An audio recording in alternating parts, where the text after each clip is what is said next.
Good morning students. Once again I welcome you all on online classes of Jamna Krishan Junior High School. I am your history civics teacher. Students, I think you all have written your half-yearly course in your classwork copy. As you all know, half-yearly course has been started. So write down your half-yearly syllabus in your classwork copy.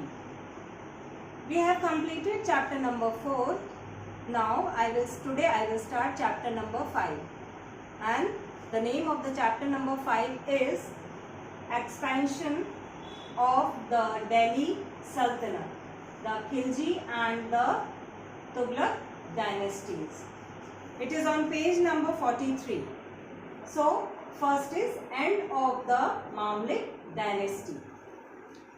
The Mamluk dynasty came to an end in 1290 CE. The Delhi Sultanate then passed into the hands of Khilji dynasty.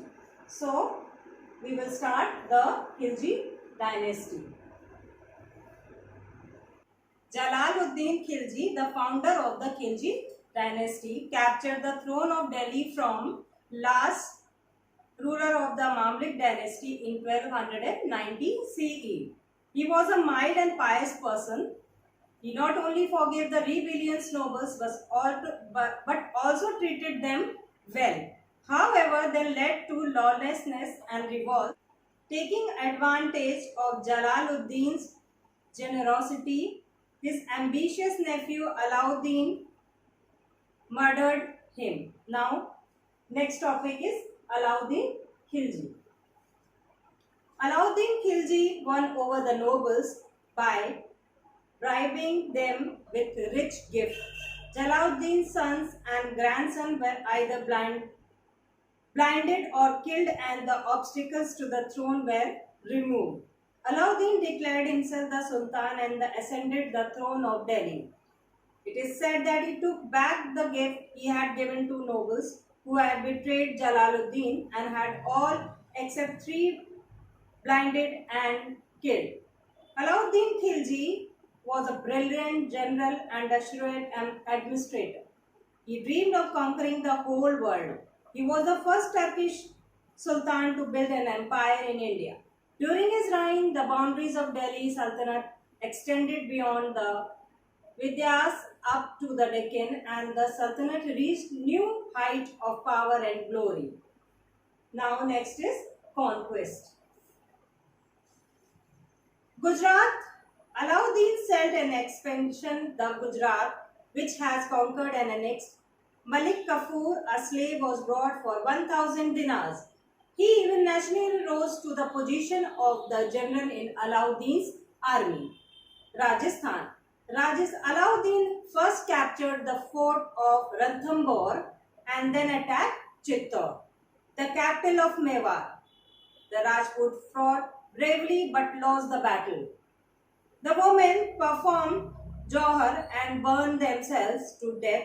This was followed the capture of important cities of Mandu, Ujjain, Dhar and Chanderi in Malwa. By 305 CE, Alauddin became the master of the whole North India. The conquest of Malwa had further opened the door to the south. The Deccan. Alauddin was the first Turkish ruler to send an expedition to the Deccan. Alauddin was the first Turkish ruler to send an expedition to the Deccan. The rugged terrain and the distance from Delhi had discouraged ruler of North India from going beyond the Vindhyas earlier. The Deccan were led by Malik Kafur, who defeated the ruler of Devgiri. He also attacked the plundered Madurai in the far north. Alauddin thus became the first Turkish ruler to extend his influence south of the Vindhyas. The successful Deccan campaign brought him enormous wealth and enhanced his power and prestige. Now, next point is Deccan policy. Deccan policy. Alauddin did not annex the Deccan after conquering it. He was far-sighted and realized that it would not be easy to control these provinces from Delhi. Moreover, his main objective was to acquire as much wealth as possible for the South, to pay the maintenance of his huge army and for administration of his territories. The rulers of the Deccan were forced to acknowledge the supremacy of the Sultan and pay a heavy annual tribute as a mark of submission. Now, next topic is Mongol invasion. The Mongols attacked India 5 times during the early years of Alauddin's reign, but these attacks were successfully repulsed. Alauddin took several steps to build a strong defense system to protect his empire from the Mughal. The fort along the route of Mongol attacks were repaired. These are the points. The army were recognized and strengthened. Mongol leaders were captured and trampled to death by elephants. The Mongol, who had embraced Islam and had settled in Delhi during Jalaluddin's reign, were mercilessly massacred. Measure against nobles. Measure against nobles. Alauddin had faced a series of rebellion by his nobles and relations.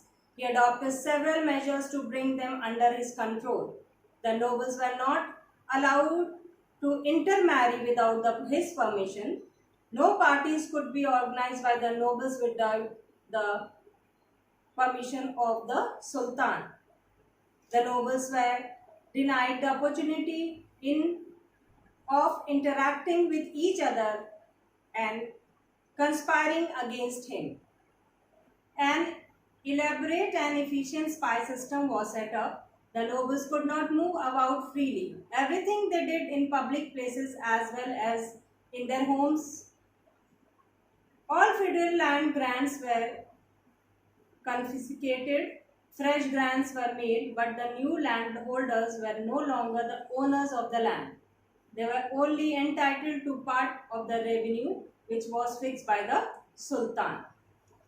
Next point is reorganization of the army. Alauddin was the first Sultan of Delhi to lay the foundation of a permanent standing army. The size of the standing army was greatly enlarged. He introduced the system of branding horses and maintaining a descriptive role of the soldiers. Spies were kept in every unit of the army. Nobles were not allowed to maintain armies. The salaries of the soldiers were reduced and fixed. Next point is revenue reforms. To meet the cost of maintaining a huge army, the Sultan needed a large amount of money. Alauddin introduced certain revenue reforms. The land was measured and the share of the state was fixed. Special revenue officials were appointed to collect the taxes. The Sultan increased the tax from 1/3 to half of the harvest. It was to be paid in cash. Next is market control policy. To compensate for the reduced salaries of the soldiers and the heavy taxes imposed on the peasant, price control was introduced. Alauddin set up 3 markets in Delhi. One for food grains, second expensive items such as sugar and dry fruits, and the third horses, slaves and cattle. Each market was under the control of an officer called the Shana. The prices of all commodities were fixed and prices of essential items were kept low.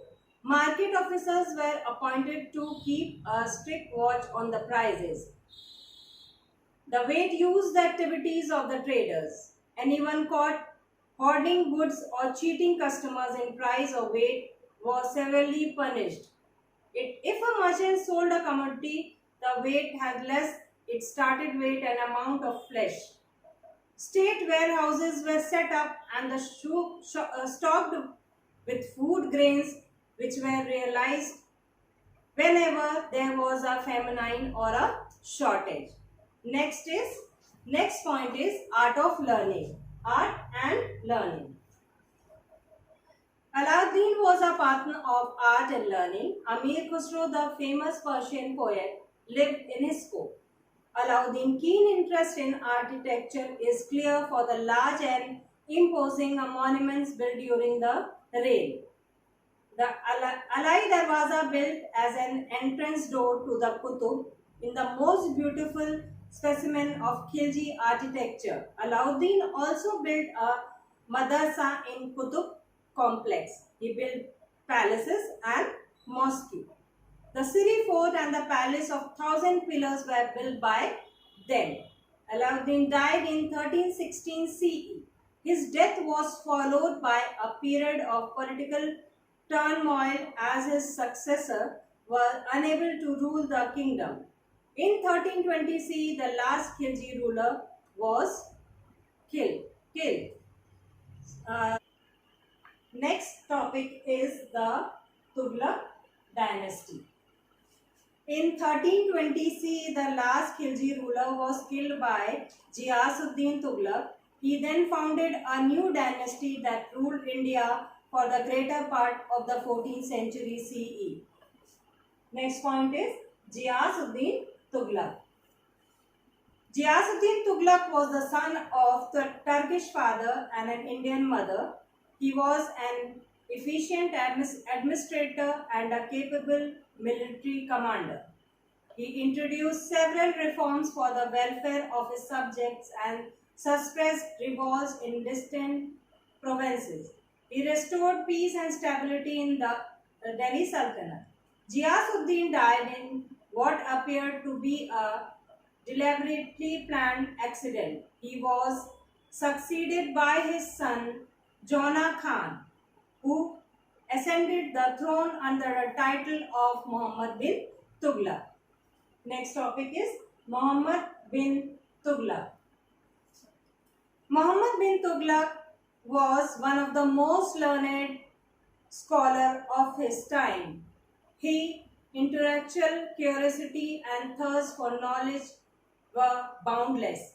Gifted with an extraordinary memory and a keen intellect, he had mastered logic, philosophy, mathematics, astronomy, and physical sciences. He was a lover of Persian literature and poetry, calligraphy, fine art, and music. He loved the company of learned men. Historians are divided on the nature of his character. He has been variously described as the wise fool, a madman, and idealist. He was a diligent ruler and undertook many projects. These projects were brilliantly conceived by poorly exhausted and always ended in failure. Taxation in Doab. Muhammad bin Tughlaq realized the importance of a strong and powerful army to strengthen and secure the position of the ruler. To enhance his military resources, he needed additional revenue. The Ganga Yamuna Doab was a fertile region. The land tax in this area was increased. Unfortunately, the rain failed and a severe famine broke out. People refused to pay the enhanced taxes, but the tax collector showed no mercy on them and continued to collect the taxes. To escape the tyranny of the tax collector, the peasants abandoned their lands and fled to the jungles. Realizing the gravity of the situation, Muhammad bin Tughlaq ordered relief measures such as free kitchens, loans to farmers, and improved irrigation facilities. However, the remedy came in too late. The damage had already been done. Agriculture suffered a severe setback. Next topic is transfer of the capital. Transfer of the capital. The next step taken by the Muhammad bin Tughlaq was the transfer of the capital from Delhi to Devgiri in the Deccan. Two major reasons prompted the Sultan to take this decision. Central location. When the expansion of the Delhi Sultanate into the Deccan, Devgiri happened to be centrally located nearly from Delhi and other important places in the Tughlaq Empire. Mongol invasion. Repeated Mongol attack posed a great threat to Delhi. Daulatabad, on the other hand, was at a safe distance from the invaders. According to a contemporary historian, Ibn Battuta, the Sultan ordered the transfer of the entire population instead of shifting only his court and the officials. Elaborate arrangements were made for the journey to Devgiri, which was almost 1,250 km from Delhi. A broad road was built with trees on both sides. Temporary huts were set up along the way. However, the journey was long. Many died on the way. The weary and the homesick survivors could not adjust to the new and alien's condition of the new capital. Modern historians, however, do not accept the account of a mass. According to them, Delhi was never depopulated because there is evidence to prove that construction work was carried out in Delhi during the period of transfer. In the absence of Sultan, Delhi was now exposed to renewed attacks by the Mongols.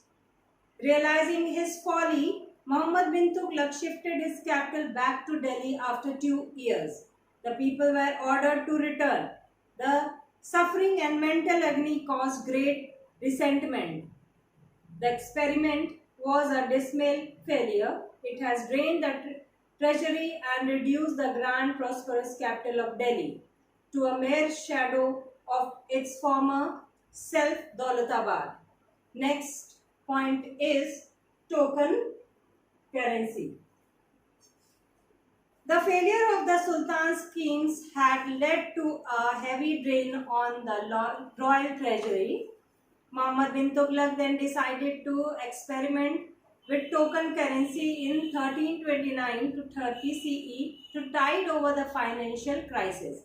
Copper coins having the same value as gold and silver coins were issued, and people were ordered to use these token coins in their transaction. Muhammad bin Tughlaq took no steps and ensured that the minting of coins was monopoly of the government. Every house became a mint and people started making coins. There was no arrangement to check the minting and circulation of fake coins. Foreign merchants refused to accept the token currency. Trade came to stand still. Fake coins were used to pay tax to the government. Muhammad bin Tughlaq had withdrawn the token currency. The idea of token currency, a progressive one, but it was far ahead of this times. It failed due to the faulty execution. The government resources and the prestige of the Sultan suffered a serious blow. Next point is expansion scheme. Expansion schemes.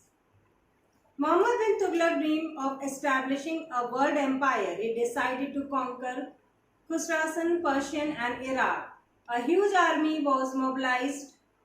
A year later, the project was abandoned because the Sultan realized that it would not be easy to send such a large army across the snowy Himalayan passes. This plan further depleted the royal treasury. He also sent an expedition to conquer the Himachal region. The army suffered heavy casualty and only 10 soldiers returned to Delhi. Next point is result of the schemes. Result of the schemes. Muhammad bin Tughlaq experiment and poetry exhaustive scheme had exhausted the treasury and undermined the prestige and the position of the Sultan.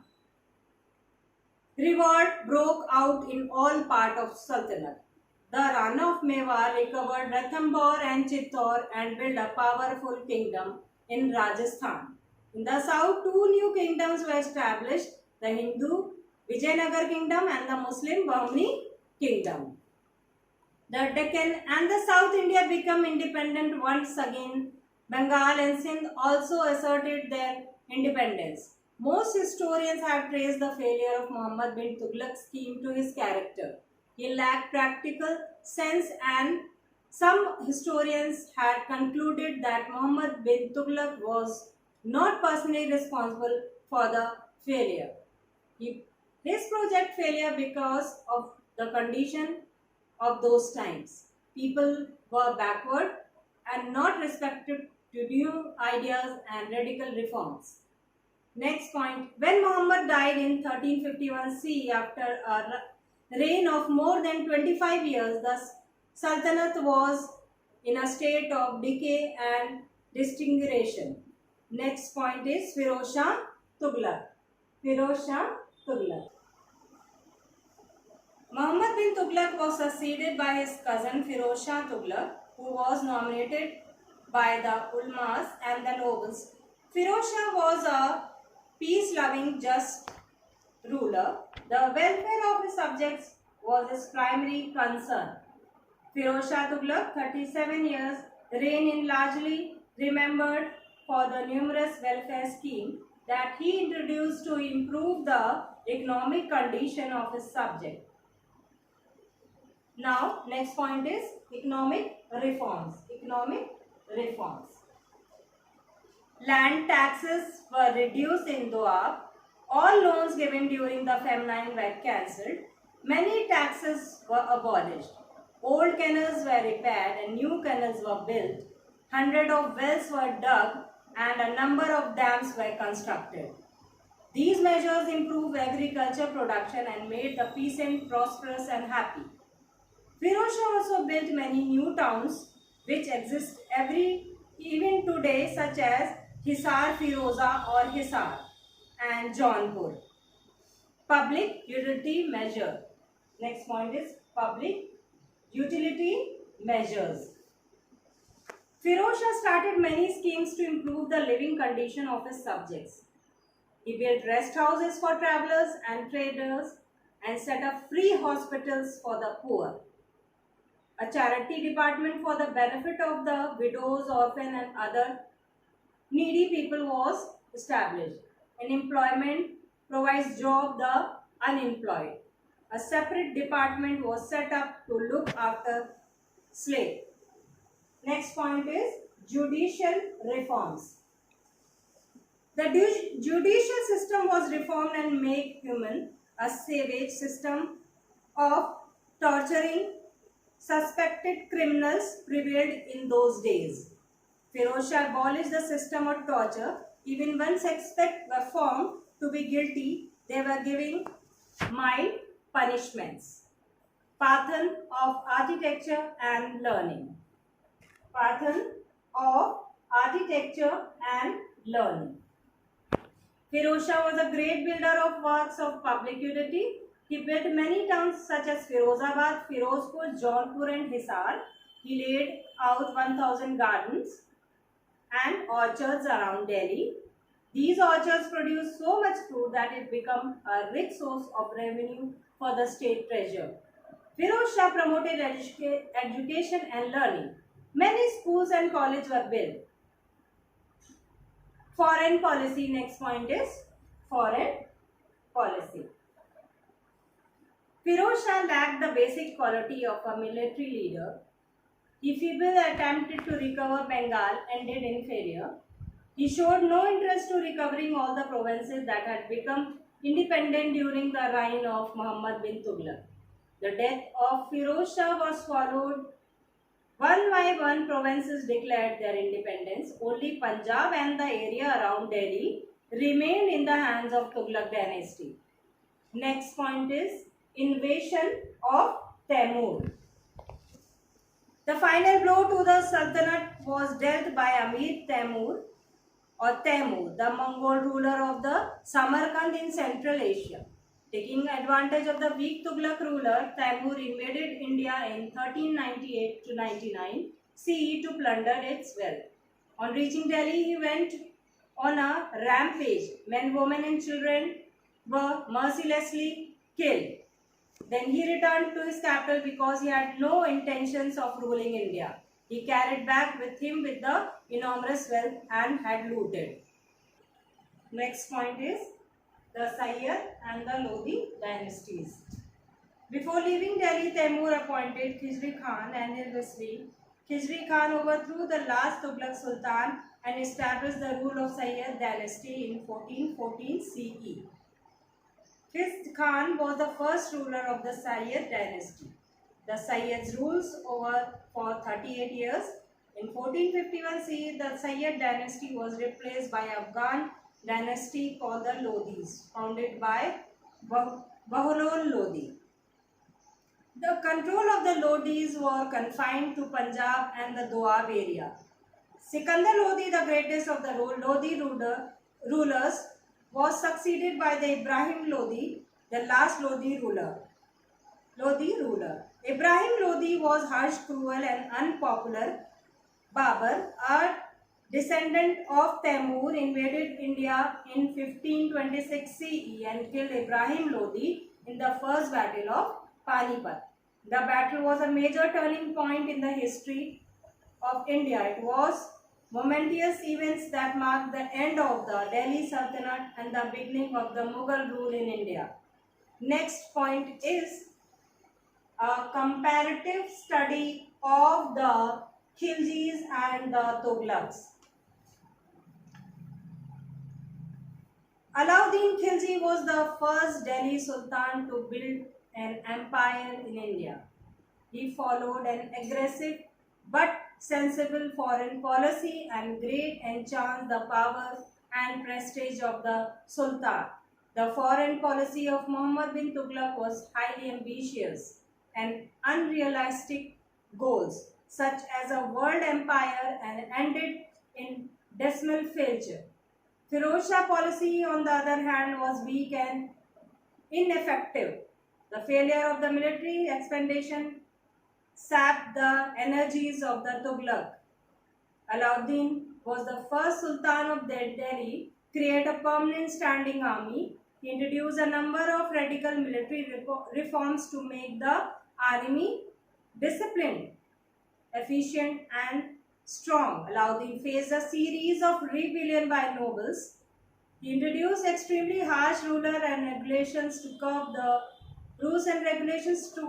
the growing power of the rich and ambitious nobles and kept them under his control. To regain the support of the hostile nobles, Firoz Shah adopted a policy towards them. He increased their salaries and allowances, the Ekta system, and made it hereditary. Alauddin was ruthless in enforcing his schemes. For example, under the market control policy, a shopkeeper was cheated his custom in weight, would have the same weight in flesh cut off from his body. Firoz Shah, on the other hand, was kind and merciful. He forgave corrupt officials and even criminals. The human aspect of his personality was evidenced from the numerous economic and judicial reforms. Alauddin built a strong defense system to protect his empire from the Mongols. Muhammad bin Tughlaq, on the other hand, shifted his capital from Delhi to faraway Daulatabad to minimize the danger of repeated Mongol attacks. Alauddin was the first sultan to separate religion from politics. He challenged the authority of the ulmas and refused to allow them.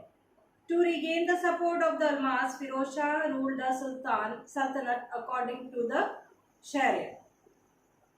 Alauddin did not know how to read and write, but he provided to be a brilliant military general and a shrewd, fast-sighted and efficient ruler. Muhammad bin Tughlaq was one of the most learned and a scholar of his time, but a total failure as a general and an administrator.